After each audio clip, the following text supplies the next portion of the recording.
Adoy Dulas. Narito tayo ngayon sa Mr. B. Dito sa sikat na bulaluhan sa Palangka Street sa May Quiapo, Manila. Oo, napakasikat nito ngayon at pinipilahan ng mga tao. Dinarayo ang sikat na ito na Mr. B o bulaluhan dito sa Quiapo. At ito nga tayo bumili dito at meron tayong pa-take out.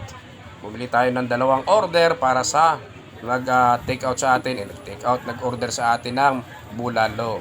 Adoy Dulas. Ganito pala piniprepare nila ang kanilang siniserve na bulalo.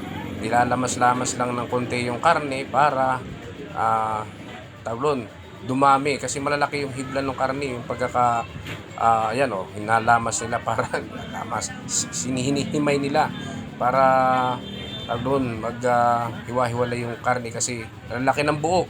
Kasi laki ng kamo. Oo, para hindi na mahirapang maghiwa-hiwa yung kakain. Oo. Walang pila. Pila pa.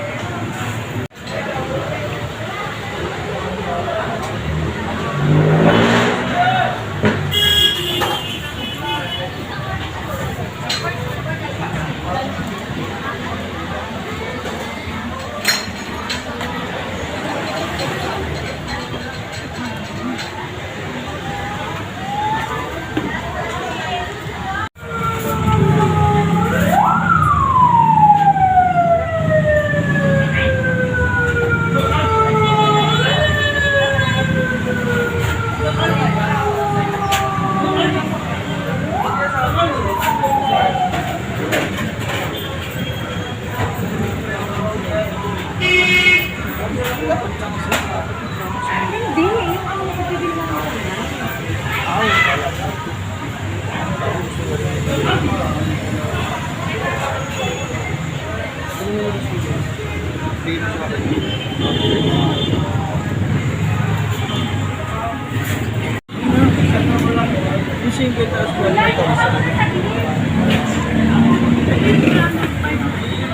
At ito na nga yung sabaw.